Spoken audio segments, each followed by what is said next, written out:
संविधान है ही कहाँ जो इसकी हत्या अलग से करेंगे। संविधान पे कौन सा देश चल रहा है मुझे बताइए।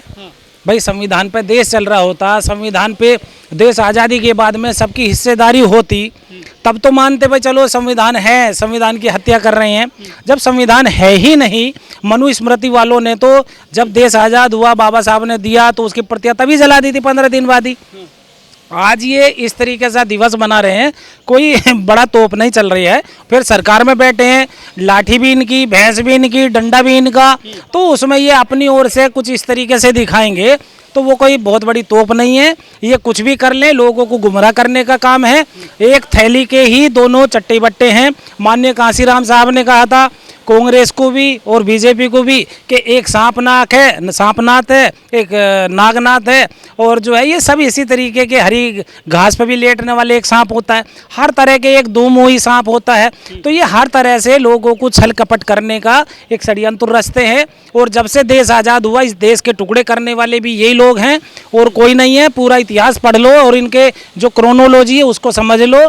जो देश में मुस्लिमों को कमज़ोर करने का काम इन्हीं लोगों ने किया है और किसी ने नहीं किया है। जो मनुवादी लोग हैं, मनुस्मृति वाले हैं, आज लोगों के साथ में मोब लिंचिंग करा रहे हैं।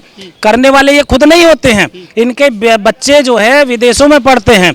हमारा जो गरीब परिवार जो यहाँ का मूल निवासी है उनको आपस में उकसाते हैं और उकसा करके ही ये मोब लिंचिंग कराते हैं। और उसके लिए हमारा जो आला दर्जे का जो अपने आप को ये सोचता है कि मैं इनके साथ बैठ रहा हूँ, मैं आज संवैधानिक पदों पर हूँ, वो इसके जिम्मेवार हैं। जैसे एससी के समाज में 131 सांसद विधायक ये चुन करके जाते हैं, वो चुनिंदा लोग के होते हुए अमेंडमेंट हो रहा है तो उसके जिम्मेवार बीजेपी वाले नहीं हैं, वो ही हैं सब। हर साल 26 नवंबर को संविधान दिवस मनाया जाएगा। मोदी सरकार ने सर्कुलर जारी किया था 2015 में नवंबर में, और आज वही मोदी सरकार कह रही है कि 25 जून को संविधान की हत्या के दिवस के रूप में मनाया जाएगा। ये मोदी सरकार आखिर संविधान के पीछे क्यों पड़ी है? देखिए, ये संविधान के पीछे नहीं पड़ी है, इनका अपना संविधान है। इन्होंने जो सिंगोल स्थापित कर दिया है, ये तो मनुवादी लोग हैं, मनुस्मृति से चल रहे हैं, देश को बेच रहे हैं, उजाड़ रहे हैं। ये तो समझना आपको और हमें है। विश्व गुरु बना रहे हैं वो सर। अरे सर, विश्व गुरु को तो देखिए वो हो गई कि कोई एक कहावत है, जब मैं सुनता था कि वो उस देश से तार बन के आया, एक ने उसमें छेद कर दिया, एक ने कुछ और कर दिया, और जब आया इंडिया पे तो उन्होंने मेक इन इंडिया की मोहर लगा दी। तो वो सारा तामझाम जिसने भी करा वो उनका खत्म हो गया।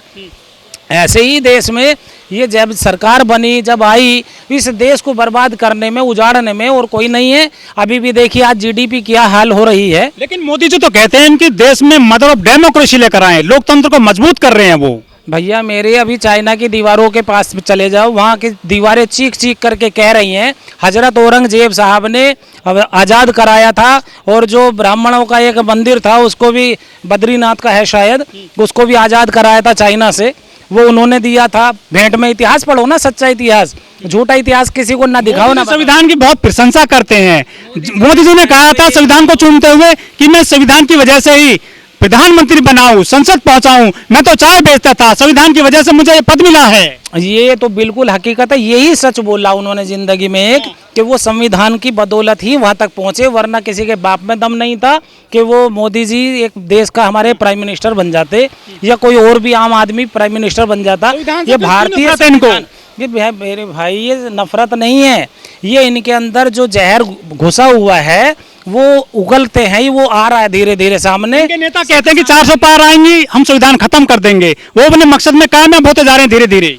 मेरे भाई संविधान को खत्म कर देंगे, लेकिन जब तक यहाँ मुस्लिम है वो ऐसा नहीं होने देगा। और मुस्लिम ने जान की बाजी लड़ा दी, विपक्ष को इतना बड़ा मजबूत कर दिया है, वरना किसी के बाप में दम नहीं था। जब मुस्लिम नहीं चाह रहा था तो कांग्रेस ऊपर नहीं आई थी। बसपा देखिए आज उसकी हालत क्या हो गई, मुस्लिमों ने साथ छोड़ दिया है। आज जो है अखिलेश, इंडिया गठबंधन वाले सब ज्यादा हत्या किए हैं जो संविधान की 1975 में इमरजेंसी लगाई थी सर। मेरे सरकार, जब भी हम तो पहले से कह रहे हैं कि ये जो देश आज़ाद हुआ है, ये देश आज़ाद नहीं हुआ है, ये पावर ऑफ ट्रांसपेरेंट हुआ है, ट्रांसफर हुई है पावर। पहले ईस्ट इंडिया कंपनी के हाथ में थी, अब जो है ब्राह्मण तंत्र के हाथ में है। तो ऐसा नहीं है, ये ताकत, ये हमारे देश आज़ाद है। हम तो कहते हैं देश आज़ाद नहीं है, ये आज़ादी झूठी है और देश की जनता भूखी है। आज बेरोजगार की हालत देख लीजिए, क्या आपको पता चल जाएगा कि कितनी बेरोजगारी बढ़ गई है, अथाह बढ़ गई है। उसके लिए तो काम कर नहीं रही है लोग। सब लोग खुश हैं, अब जाएंगे कांवड़ करोड़ों लोग। उस कांवड़ से मुझे ये बतला दो कितनों के घर चलेंगे, कितनी बीवी बच्चों को अपने पाल लेंगे, कितनों को वो शिक्षा दे देंगे, कितनों को इंजीनियर बना देंगे, कितनों को डॉक्टर बना घर देंगे। मोदी, घर घर मोदी। अरे भैया महादेव की जय बोली जा रही है, महाकाल की जय बोली जा रही है। आप मोदी जी की जय बोलो भाई, मैं तो जय बोलता हूँ मोदी जी की, बहुत बढ़िया, क्योंकि मुस्लिम समाज के लिए तो उन्होंने इतना ताकतवर काम कर दिया। जो मुस्लिम इधर उधर टाइम गंवाता था, आज अपने बच्चों में लग गया, अपने बच्चों को संवारने में लग गया, उन्हें शिक्षित करने पे लग गया है। और जो ये आज हो रहा है सब कुछ, देना पड़ेगा पत्नी को अब। अरे मेरे भाई भत्ता नहीं, मुस्लिम समाज में इस्लाम मजहब को ताकतवर बना रहे हैं वो। अरे मुस्लिम समाज को पहले पढ़ो, इस्लाम मजहब को तब जानो, तब परखो। शरीयत नहीं चलेगी। अरे शरीयत यदि नहीं आए ना तुम शरीयत पे, संविधान कह कह करके तुम मनुस्मृति में अपनी बहन बेटियों की इज्जत भी गंवा दोगे। और आज हो रही है, अभी मणिपुर में चले जाओ, जो संविधान को ये बतला रहे हैं, उस संविधान की कसम खा करके ये संवैधानिक पद पे है, क्यों नहीं जा रहे मणिपुर में, क्यों नहीं जा रहे बहन बेटियों की जहाँ इज्जत लूटी जाती है।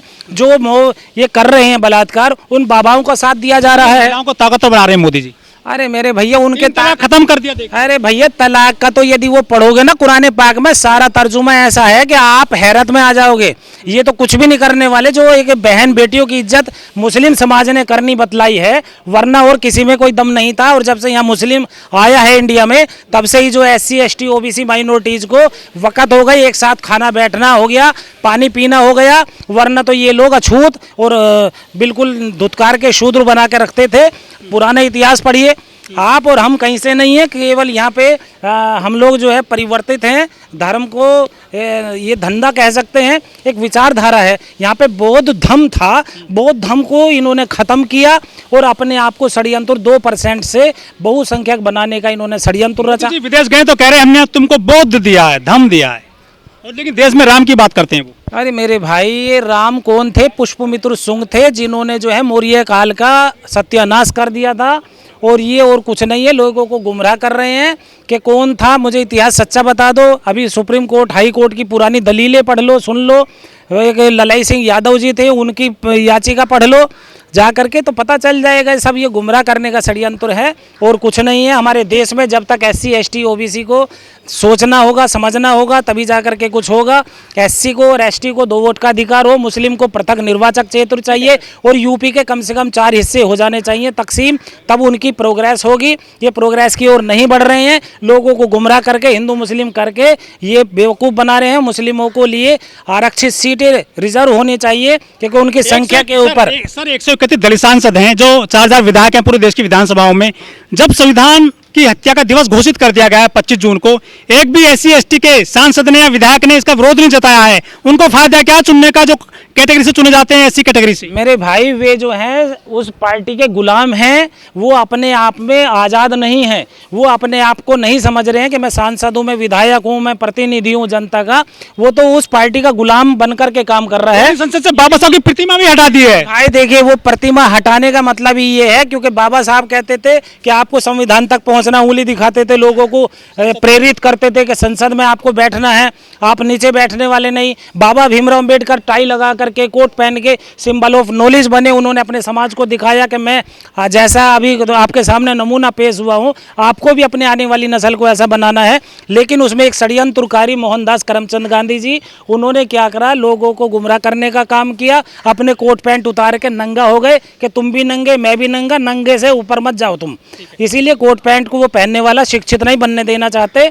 हमारे समाज को समान शिक्षा की जरूरत है, बेरोजगारी से निजात दिलाने की जरूरत है, SC को 2 वोट के अधिकार की जरूरत है, महंगाई से छुटकारा दिलाने की जरूरत है। और जब आप मेरे जैसे क्रांतिकारी को कुछ साथ और सहयोग दोगे, तो मैं पलट के और इनको तरतीब बना के दिखा दूंगा कि देश कैसे चलता है। शुक्रिया।